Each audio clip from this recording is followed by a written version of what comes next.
దేవుని నామమునకు స్తోత్రములని నాటి ధ్యానాంశము సిద్ధపాటు. యేసు ఏ రీతిగా పరలోకమునకు వెళ్ళెనో ఆ రీతిగానే తిరిగి వచ్చును అని అపోస్తల కార్యములు 1:11 మనకు వాగ్దానం ఇవ్వబడిందండి. ఆయన ఎప్పుడు వచ్చునో తెలుసుకొనుట మీ పని కాదు, కాలములను సమయములను తండ్రి తన స్వాధీనమందు ఉంచుకొని ఉన్నాడు అని ప్రభువైన యేసు సెలవిచ్చి ఉన్నారండి.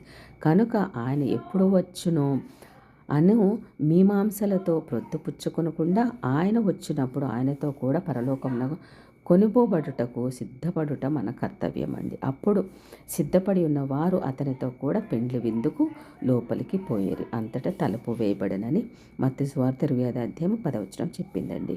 10 మంది కన్యకలు పెండ్లి కుమార్ని ఎదుర్కొనుటకు వెళ్ళారు. అందరూ దివిటీలు చేతపట్టి సిద్ధలు కొనిపోయారండి. పెండ్లి కుమార్ని రాక ఆలస్యం కావడంతో కొనికి నిద్రించారు. పెండ్లి కుమార్ని ఎదుర్కొనుట అనుట కేక వినబడడంతో తత్తరపాటుతో మేల్కొని దివిటీలు వెలిగించారండి. కానీ విచారకరం ఏమనగా 5 కన్యకలు దివిటీలు మాత్రమే వెలిగి వారికి మాత్రమే విందులో ప్రవేశ అర్హత లభించిందండి. మిగిలిన 5 తిరస్కరించబడ్డారు. కారణము వారిలో సిద్ధపాటు లేదు. దివిటీలు వెలిగించడానికి వారి సిద్ధలలో నూనె లేదండి. చివరి నిమిషంలో నూనె కొనుటకు బయలుదేరి వెళ్ళారు. పెండ్లి కుమారుడు రావడము, తలుపు వేయబడము, వీరు ప్రవేశ అర్హత కోల్పోవడము, ఎంత బ్రతిమాలినా మిమ్మను నేను తెలుసుకోలేని మీరు నాకు తెలియదని అనడము, వరుడు చెప్పడము, చేతులు కాలాక ఆకులు పట్టుకున్నట్లుగా అయ్యిందండి. చిన్నప్పటి నుండి ఇది మనము సండే స్కూల్ నుంచి మనము నేర్చుకున్న పాఠాలే, కంఠోపాఠం అండి. అయినా ఇందలి ఆధ్యాత్మిక పరమార్థాన్ని మరొకసారి మనము ధ్యానించగలిగితే పరలోక రాజ్య ప్రవేశము పెండ్లి విందుతో ఉపమించబడిందండి. ప్రభు చెప్పినట్లు ఆయన రాకడలో ఎత్తబడే వారికి, విడవబడే వారికి ఈ ఉపమానం చక్కని సంకేతం అండి. పొలంలోని ఇద్దరిలో ఒకడు కొనిపోబడి మరొకరు విడవబడతారని, తిరగలి విసిరినప్పుడు స్త్రీలలో ఒకరు కొనిపోబడతారని మరొకరు విడవబడతారని ప్రభువే సెలవిచ్చారని. కారణము పైన చెప్పబడిన సిద్ధపాటు. ఎవరు కొనిపోబడతారో, ఎవరు విడవబడతారో తెస్సలోనికీయులకు రాసిన మొదటి పత్రికలో మనకి గమనించగలుగుతామండి.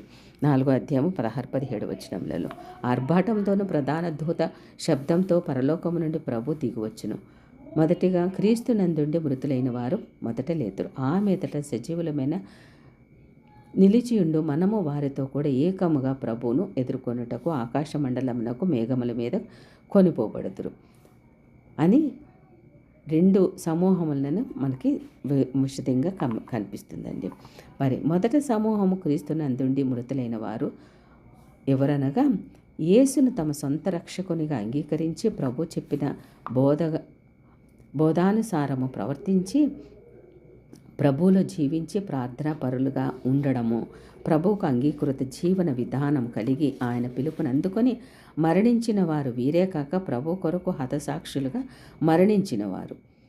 వీరంతా ప్రభు రాకడలో మొదటగా లేచి ప్రభుని ఎదుర్కొని ఆకాశ మండలమునకు కొనిపోబడుదురు. అనగా విందులో ప్రవేశించిన బుద్ధిగల కన్యకల వంటి వారు. రెండవ సమూహము ఏమనగా సజీవులమై ఉండు మనము, అనగా క్రీస్తు అంగీకరించి రక్షింపబడి సజీవులుగా ఉన్నవారు. వీరు బుద్ధిగల కన్యకల వలె పరిశుద్ధత అనే తైలమును అలుముకొని తమని తాము ప్రభు కొరకు అభిషేకించుకొని వెలిగిన వారై ఉండి తమ దివిటీలు వెలిగించుకొని క్రీస్తు కొరకు ఆత్మలో ప్రకాశించుచు ప్రభు రాకడ వరకు నిష్కలంకంగాను అనింద్యులుగాను జీవిస్తూ ప్రభు కొరకు ఎదురు చూస్తూ ప్రభునందు మరణించిన వారితో కూడా మేఘముల మీద ప్రభు రాజ్యమునకు కొనిపోబడుదురు. అట్టి సుభాగ్యము లభించాలంటే సిద్ధపాటు కలిగి ఉండాలండి. రక్షణ సిద్ధపాటు ఉన్నదా మనకు అని ఇక్కడ ఈ పాఠంలోంచి దేవుడు మనల్ని కూడా ప్రశ్న వేస్తున్నారండి. మూడవదిగా మరి విడిచిపెట్టబడు వారిని కూడా మనం పరిశీలించగలిగితే క్రీస్తులో లేక మరణించిన వారు వీరు క్రీస్తును అంగీకరించక యేసు ప్రభు అని ఒప్పుకొనకుండా రక్షణ భాగ్యమును తృణీకరించి మరణించిన నిర్భాగ్యులు. నాలుగవదిగా ఈ గుంపులో క్రీస్తును రక్షకునిగా అంగీకరించని సజీవులు.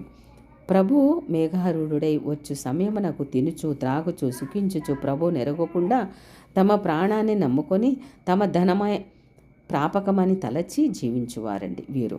మూడవ గుంపు వారు బుద్ధి లేని కన్యకల వలె కొనిపోబడకుండా పరలోక ద్వారాలు మూయబడిన తిరస్కృతులు వీళ్ళు. నేస్తమా బిడ్డలారా, విశ్వాసులారా, నీవు నేను ఏ సమూహంలో ఉన్నామో మొదట 2 గుంపులలో ఉన్నవారైతే ఆయనతో కొనిపోబడి ఆయన నిత్యరాజ్యంలో గొర్రెపిల్ల వివాహ విందులో పాల్గొనగలుగుతామండి. మనము పాల్గొగలుగుతాము. పరిశుద్ధుల సమూహంలో చేరి ప్రభువును స్తుతించగలుగుతామండి. లేక 3వ గుంపు 4వ గుంపులో ఉండగలిగితే అక్కడ ఉన్నట్లయితే ప్రభువుతో కొనిపోకుండా విడిచిపెట్టబడతామండి. అంతేకాక నిత్య నరకాగ్నికి పాత్రలం అవుతాము. ఇంత గొప్ప రక్షణ నిర్లక్ష్యం చేసిన ఎలాగో తప్పించుకొనగలము అని వాక్యము హెచ్చరిస్తుంది. మరి మన సిద్ధపాటు ఎక్కడ ఉంది, ఎట్లా ఉందండి? ప్రభువుతో కొనిపోబడి పరలోక రాజ్యానికి చేరుటక, లేక విడిచిపెట్టబడి నిత్య నరకానికి ప్రవేశమా? మనలను మనమే పరిశీలించుకొని పరిశుద్ధ జీవితం కలిగి ప్రభు వాగ్దానములను మననం చేసుకుంటూ ఆత్మద్వీపాలు వెలిగించి కునికి నిద్రించక మెలకు కలిగి ప్రార్థనా జీవితంతో అగారుడైన యేసయ్య రాక కొరకు ఎదురు చూస్తూ ఆయనతో కొనుపోబడటానికి మనం సిద్ధపడాలండి. అట్టి సిద్ధపాటుకు ప్రభువు తన కృప అనుగ్రహించును గాక. సిద్ధపాటుకి అతి చిన్న పనులు కొన్ని ఏమనగా తప్పకుండా పాటించవలసినవి: నమ్మి బాప్తిసం పొందాలి. రెండవదిగా యేసు ప్రభు అని నీ నోటితో ఒప్పుకొని ఆయనను విశ్వసించి రక్షింపబడాలండి.